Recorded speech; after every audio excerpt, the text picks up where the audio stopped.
महाभारत का एक ऐसा पात्र जिसे देवों के देव महादेव भी परास्त नहीं कर पाए। तो नमस्कार दोस्तों, आपका एक बार फिर से हमारे वैदिक ज्ञान चैनल पर स्वागत है। हमारे चैनल पर समय समय पर आपको धार्मिक और वैदिक कथाएं सुनने के लिए मिलती रहती हैं। अगर आप हमारे चैनल पर नए हैं तो वीडियो को ज़्यादा से ज़्यादा लाइक करके चैनल को सब्सक्राइब ज़रूर कर लें। तो दोस्तों, वह महाभारत का पात्र और कोई नहीं बल्कि घटोत्कच का दूसरा पुत्र और बारबरीक का छोटा भाई था, जिसका नाम अंजन पर्वा था। घटोत्कच स्वयं बहुत बलशाली था, किंतु उसके पुत्र और भी बलवान थे। घटोत्कच का विवाह दिति के पुत्र मुरु की कन्या मौरवी से हुआ था और घटोत्कच को उनसे 3 पुत्र प्राप्त हुए थे, जिनमें से सबसे बड़े पुत्र बारबरीक थे। वह सिंह के बालों वाला था, इसलिए उसका नाम बारबरीक पड़ा।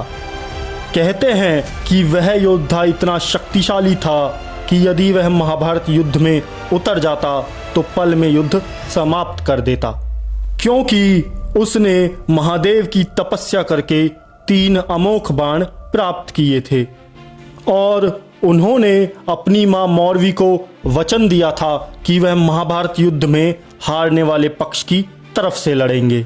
इसलिए भगवान कृष्ण नहीं चाहते थे कि बारबरीक युद्ध में हिस्सा ले, क्योंकि उनकी वजह से धर्म की स्थापना में बहुत बड़ी बाधा आ जाएगी।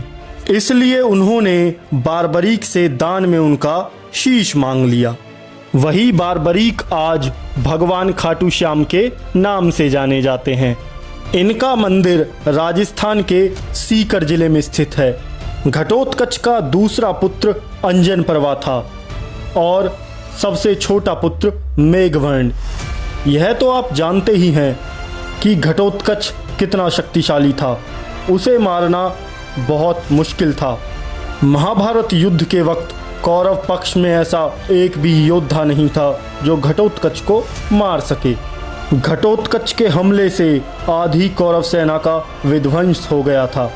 तब दुर्योधन के कहने पर कर्ण को जो अपने कवच कुंडल के दान के बदले जो दिव्यास्त्र मिला था उसका इस्तेमाल करना पड़ा और घटोत्कच की मृत्यु हो गई।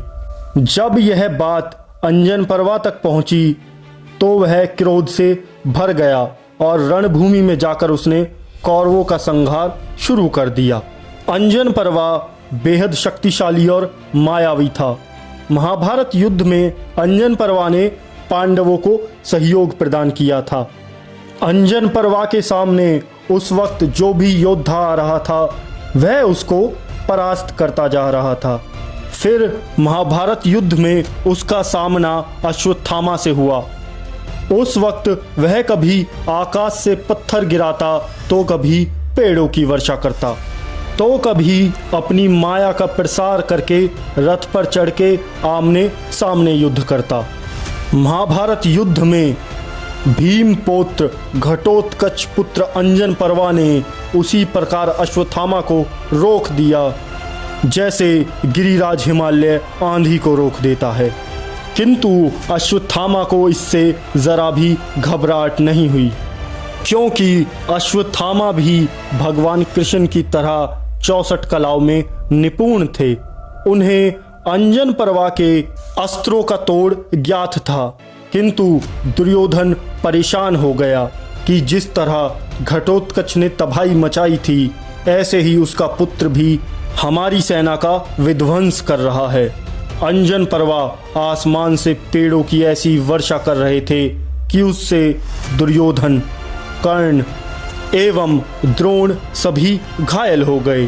तब द्रोण पुत्र अश्वत्थामा ने मायाधारी अंजन पर्वा को अपने बाणों से घायल कर दिया।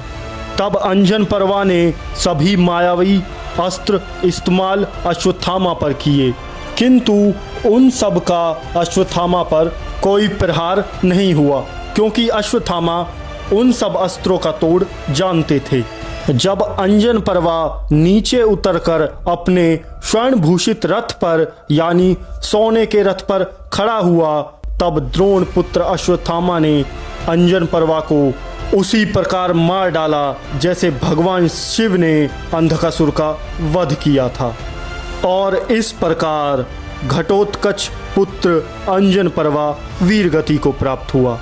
अंजन पर्वा के बारे में आप लोग क्या सोचते हैं? क्या आप भी उन्हें महान शक्तिशाली योद्धा मानते हैं?